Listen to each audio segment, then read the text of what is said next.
Doctor, can you share your thoughts on your association with DD Lapang? We are here with the family today and joining the relatives, the loved ones, and also the circles of friends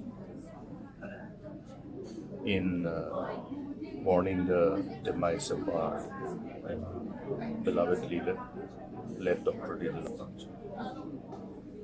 And a leader who had such a long innings of service to the people and the state as well. I personally had privilege to be with him together in serving the people, though not from the starting of his innings, because he's older than even my late father. My late father was born in 1931. He was born in 1929. So to be able to have this privilege of working together with somebody who had the wealth of experience in the whole political, socio-political spectrum, state as well as in the matter of governance, it was definitely a privilege for me. And I have been enriched to a great extent. And over the years, when I had the privilege of working with him as my leader, there are many moments, not just one moment, because different time, different circumstances, obviously open up different kinds of challenges and different kind of burden of responsibilities, wherein we needed to take collective decisions on issues confronting the people, confronting the state, while in the government and while in the opposition. So that way, to be able to work with the leader of the state, one of the tallest leaders that the state has produced, and the kind of long experience in governance that he has been an opportune moment for not only me but even for all my colleagues to somehow leverage upon their wealth of experiences and knowledge and go further and see how by sharing the knowledge of such leaders we were able to position ourselves and build our career on those experiences. And I have to tell you one thing, that after having such a long innings, he continued to look at his passion for serving the people till the age wherein you and I are all aware of. By the time he breathed his last days, he completed 96 years. So it's been extremely enriching experience. And he had guided me in many ways. There are many occasions when he did had the opportunity to share his whatever wealth of rather the whole repository of knowledge in matters of governance and politics, telling us sometimes when we need to stop, telling us sometimes where we need to say yes to the possible failure and defeat. Because as you show the whole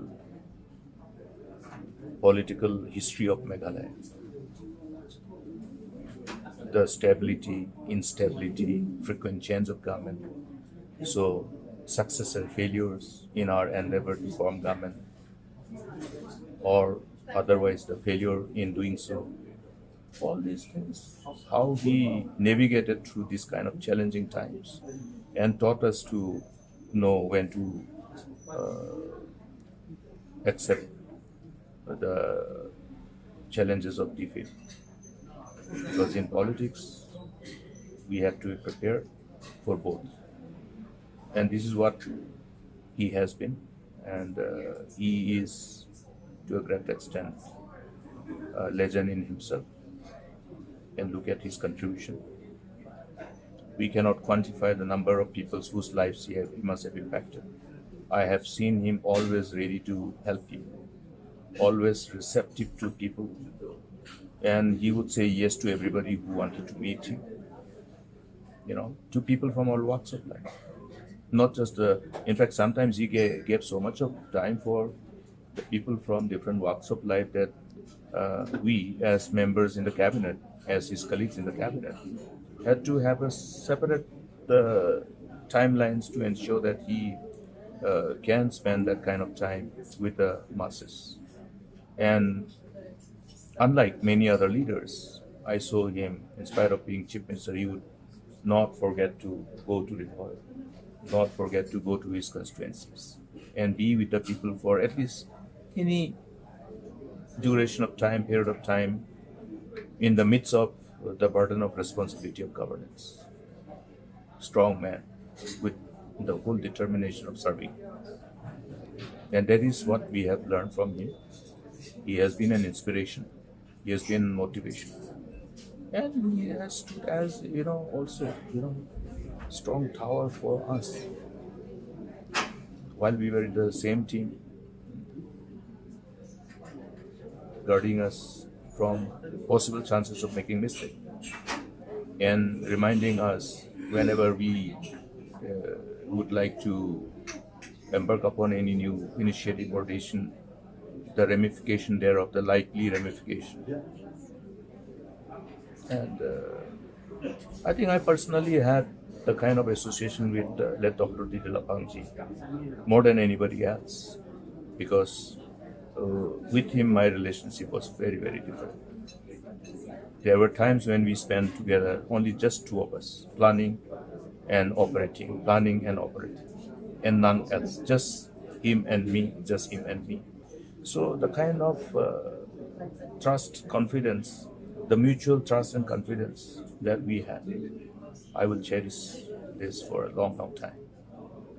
So during his tenure as the chief minister 5 times, can you name some of his achievements during his leadership, leading the government? There are too many. See, depending on different times, given circumstances, what we do may be relevant at that point of time, and even small things matter. You see, the state is not that way capable of generating its resources, even now. We are fortunate today that with our long endeavor and engagement with Government of India during my time, we have been able to prevail upon Government of India to increase our share of transfer of taxes from the Government of India, which was increased from 32% to 42%, so quantum jump of 10% at one go. In the preceding decades, it wasn't. So state has always grappled, even the nation as a whole. Remember when Government of India had to mortgage the gold? We have gone through all kinds of challenges, ups and downs, from the perspective of the fiscal health of the country as a whole, and then the resultant ramification and impact on the states. Despite that, lots of initiatives, number of initiatives. The days when the nation was confronted by resources crunch, therefore the resultant impact on the state's fiscal health. So I remember him taking a bold decision in creation of new districts, Reboy, Bakmara, that is South Garvis. Then also taking a number of decisions together. One is to put an end to some controversial issues which always remain as a bone of contention and remain as a source of controversy. Example, Meghalaya Board of School Education. So when we were in the government, there was a time when we were disturbed by the fact that all the time, that the Meghalaya Board of School Education used to become a bone of contention for whatever reasons. I don't want to elaborate on that. But one thing, since he started his innings from the first house of the August, our Sept, so he knew everything. So the overall bone of contention which revolved around Meghalaya Board of School Education was basically because the Principal Act, when it was enacted in 1973, the headquarters was not indicated. Therefore, it left a room for anybody to create that, a sense of doubt that maybe this headquarters is going to be shifted, this headquarters of ambush is going to be shifted. And that became another weapon which could be weaponized by any political party. The result is unpleasant, mistrust between two major communities of the state, thereby having a ramification on the sense of oneness of our people. So, me and Dr. DD Lapang discussed, and I contended. I tried to also tell him that maybe it is up to us to shoulder this responsibility to put an end to that area which can be weaponized politically by many, adventurous politicians. Then he said, Mukul, touching this, it is like playing with fire. Are you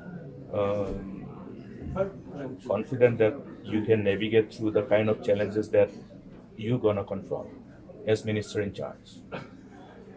Then we wanted to discuss it.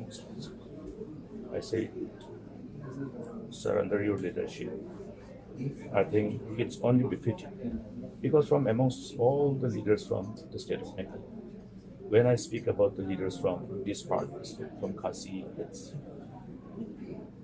Dr. DD Lapang has been a leader who has been,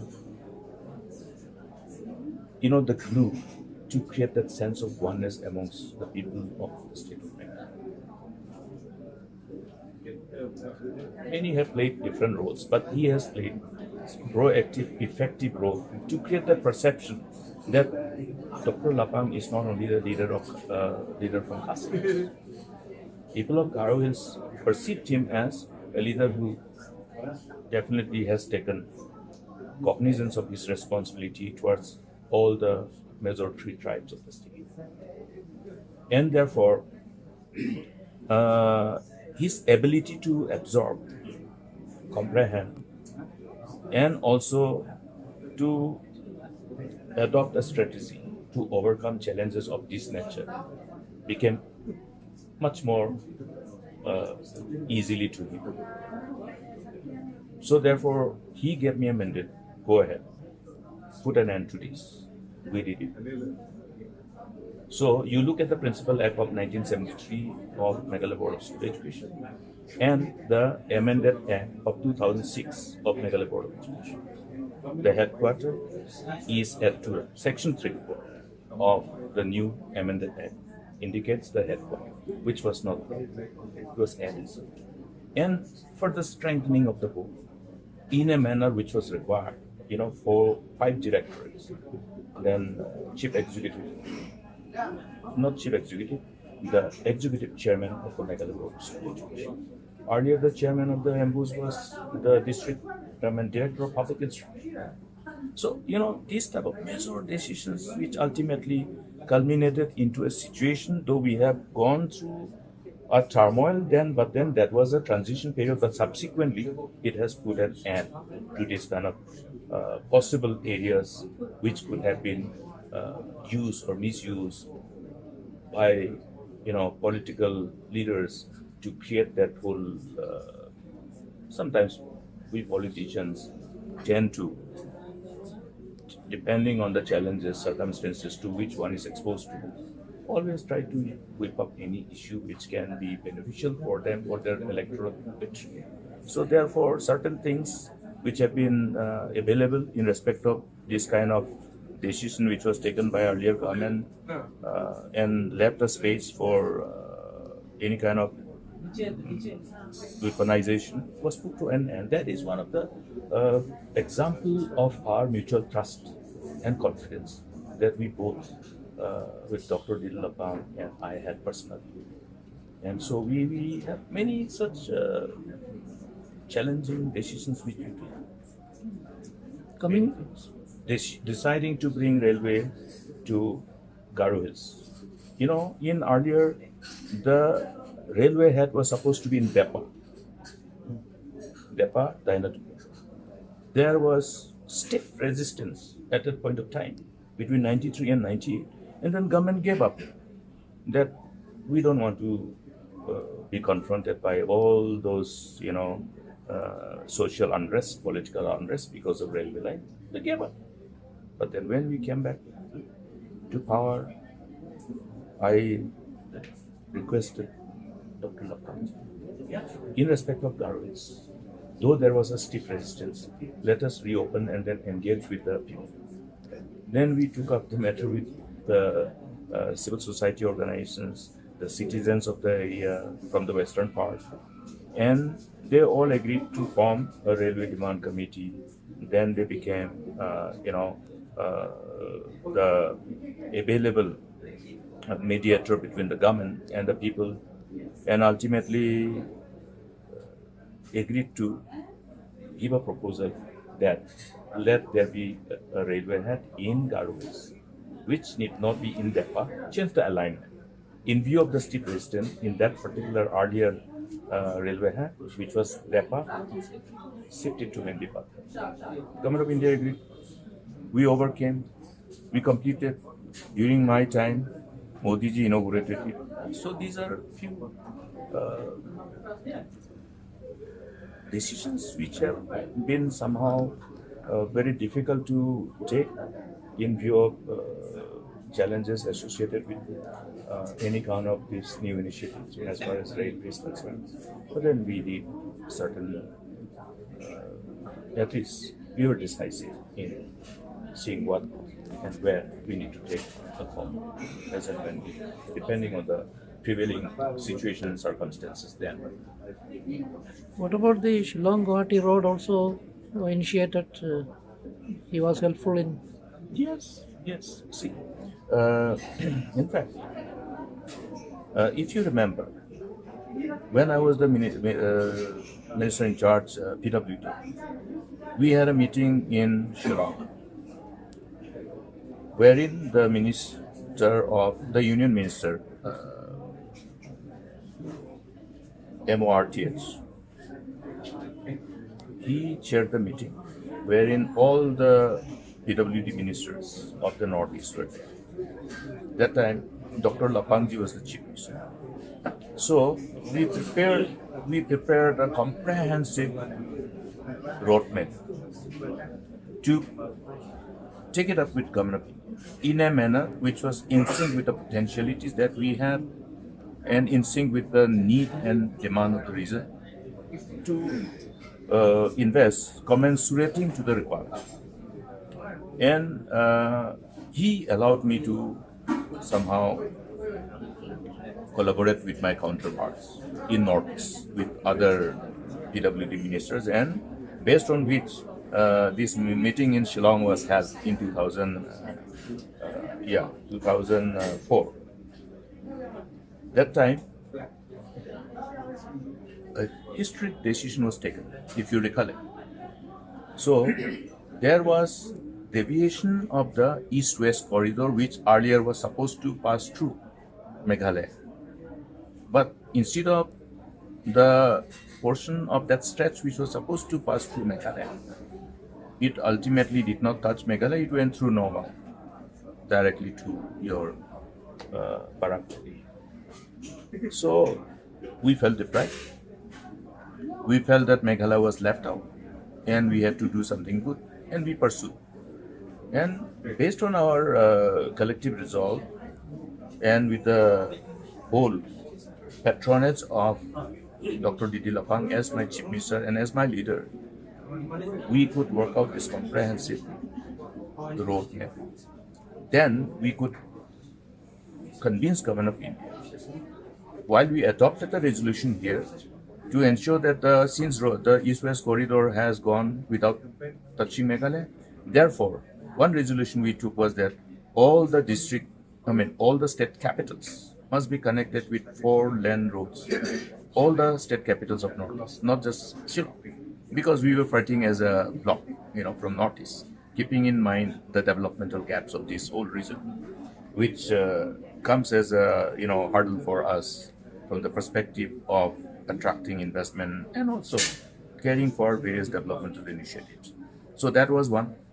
Then another one is to identify few potential roads which should be upgraded to national highways and to connect all the district capitals with minimum 10-meter paved road from the nearest national highway if the district capitals are not directly connected by a national highway.